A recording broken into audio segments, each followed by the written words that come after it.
Ito ang reading mo, Aquarius. Welcome back to our channel. Naway nasa mabuti kayong kalagayan while watching the channel. This is a general reading. Kayo nang balang magpalit-palit ng situation nyo sa reading ko.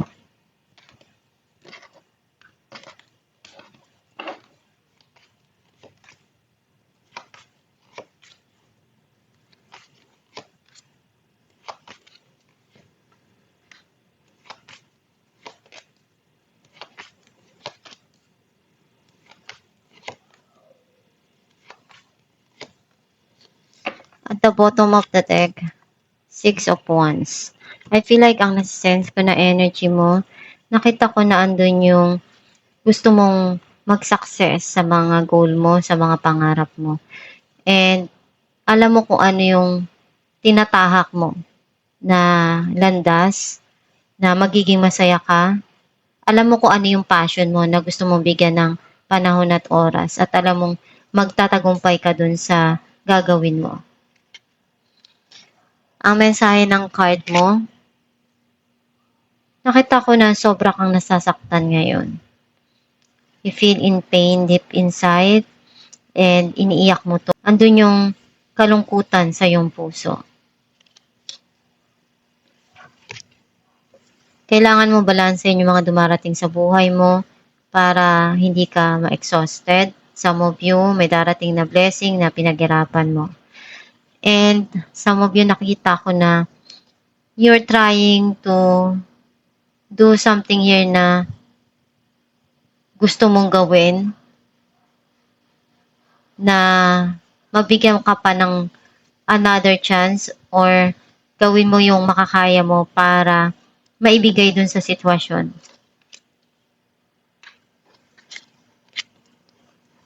Nagkakaroon dito ng clarity or communication. Some of you, you are removing some people in your life or may inaalam ka. Hindi nagkasundo, nagkaroon ng pagtatalo at binigyan na ng end yung situation. And meron na ditong darating na pagsisimula.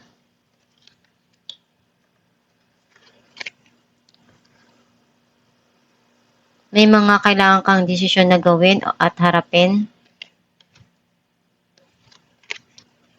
Gusto mo munang punuan kung ano yung pagkukulang na nararamdaman mo. Some of you, gusto mo ibigay yung pagmamahal na makakaya mo doon sa mga taong mahal mo.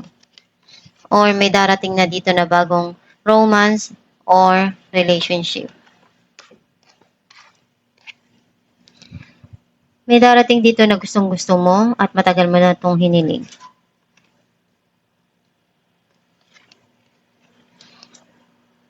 May mga opportunity na dumarating sa buhay mo pero hindi ka pa handa, undecided ka.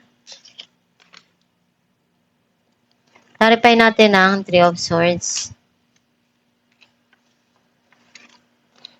Five of Cups, and Seven of Pentacles. May mga nangyari sa nakaraan na hindi mo makalimutan at nanghihinayang ka doon or nalulungkot ka. Sobra kang nasasaktan sa mga nangyari kasi hindi mo inaasahan. Ginawa mo lahat ng makakaya mo dun sa sitwasyon, sa relasyon, pero walang nangyari, walang bumalik. Clarify natin ang Page of Swords, The Fool, and Nine of Wands. Bago kang journey na tatahakin at handa ka na doon. Ngayon natuto ka na bumangon uli doon sa mga nangyari sa nakaraan. Nasaktan ka man doon pero hindi ka pa rin magpapatalo. And natuto ka na bigyan ng wall yung puso mo, you feel guarded na. Hindi ka na basta-basta magtitiwala. And unti-unti nang nagkakaroon sa'yo ng linaw yung mga sitwasyon na nangyari sa past. Clarify natin ang Judgment,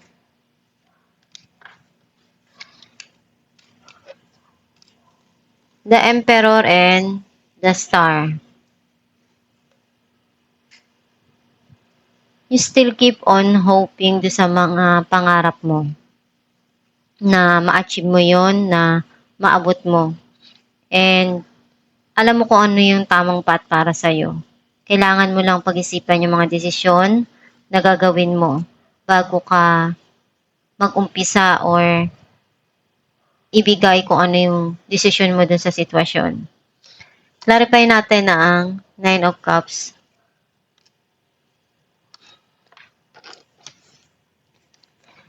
Nine of Swords and Page of Pentacles.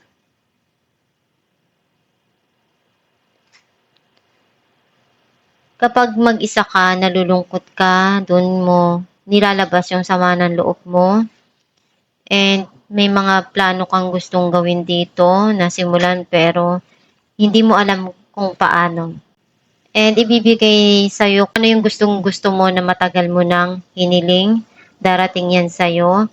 Huwag kang masyadong magdamdam or may stress sa mga pinagdadaanan mo. Magdasal ka lang palagi. Clarify natin ang Six of Pentacles, Three of Swords, and the Hierophant.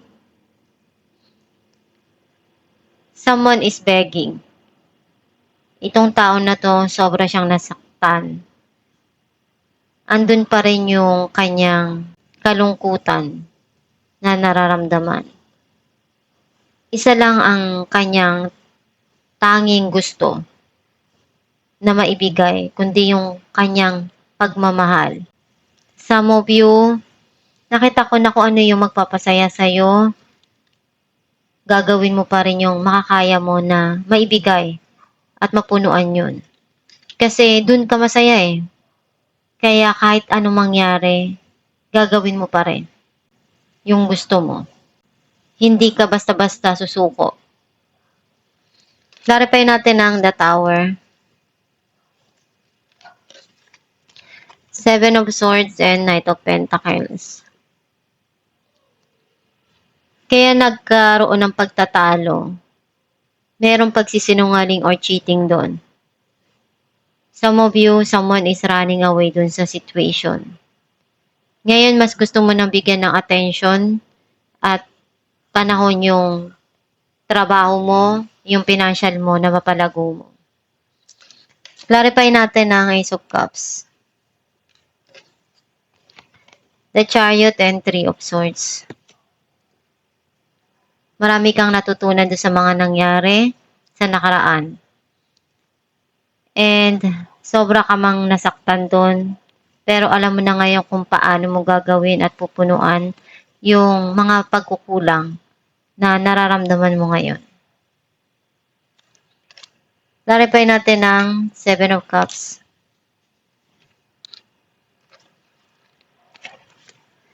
Three of Wands, and Ace of Wands.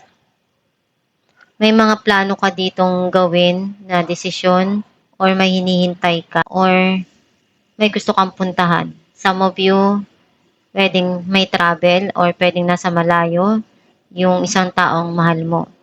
Meron dito magsisimula na bagong passion, magkakaroon ng spark yung relationship, pero may mga times na naguguluhan ka pa rin.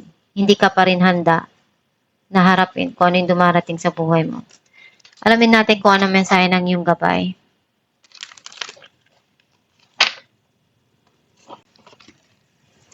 Change in direction. The changes you are experiencing are divinely directed by your newborn willingness to open your heart to love and our guidance. You are protected now and in the future. So follow your path to the happy outcomes you desire. Ang mensahe ng iyong gabay na kung ano yung mga dumarating na pagbabago sa buhay mo na nararanasan mo ngayon, binigay yun ng Diyos. Alam ng Diyos kung ano yung dapat niyang ibigay at kailan niya ibibigay sa iyo yung mga pagsubok or suliranin sa buhay mo. Basta isipin mo lang palagi na magdasal at nandyan lang ang Diyos Ama, nagmamahal sa iyo, ginagabayan ka sa mga ginagawa mo, and huwag kang susuko sa mga pinagdadaanan mo. Gawin mo lang yung makakaya mo. And kung ano yung mga nangyayari ngayon sa buhay mo, isipin mo lang palagi na maging bukas doon sa mga taong mahal mo. At kung saan ka magiging masaya, yun yung gawin mo. Para pagdating sa huli, hindi mo pagsisihan yung mga desisyon mo sa buhay. At itong yung reading, Aquarius, kung nakaresonate ka, comment down below. Thank you for watching.